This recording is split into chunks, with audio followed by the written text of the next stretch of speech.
Hello મિત્રો, આજે આપણે વાત કરીશું ત્રિફલા વિશે.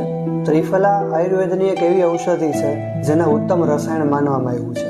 પણ આપણા બધા લોકોની માનસિકતા મુજબ આપણે ત્રિફલાને ખાલી કબજિયાત માટે જ ઉપયોગ કરતા હોઈએ. પણ દોસ્તો, ત્રિફલાનો ઉપયોગના ઘણા બધા ફાયદાઓ છે.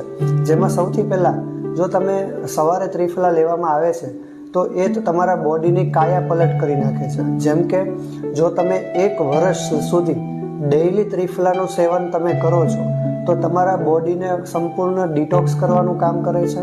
જો તમે 2 વર્ષ સુધી કન્ટિન્યુઅસલી ત્રિફલાનો ઉપયોગ કરો છો તો એ તમારા બોડીમાં કોઈ પણ પ્રકારના રોગને પણ મટાડી શકે છે. અને જો તમે 3 વર્ષ સુધી ત્રિફલાનો કન્ટિન્યુ ઉપયોગ કરો છો તો એ તમારા આંખોની સ્નાયુઓને પણ ઉત્તેજિત કરે છે અને તમારા બોડીને એન્ટી એજિંગ તરફ લઈ જાય છે. તો મિત્રો, ત્રિફલા એટલું ઉત્તમ રસાયણ છે કારણ કે એની અંદર 3 ઔષધિઓનું મિશ્રણ બનાવેલું હોય છે: આમળા, બેડા અને હરડે. તો આ જે ત્રિફલા છે એને કઈ રીતે લેવી જોઈએ અને કઈ અનુપાતમાં લેવી જોઈએ, જો એ તમે જાણવા માંગો છો તો અમારા પેજને ફોલો કરી દેજો. આપણે નેક્સ્ટ રીલમાં ત્રિફલાની આગળની ડિટેલ્સ વિશે આપણે વાત કરીશું. Thank you very much.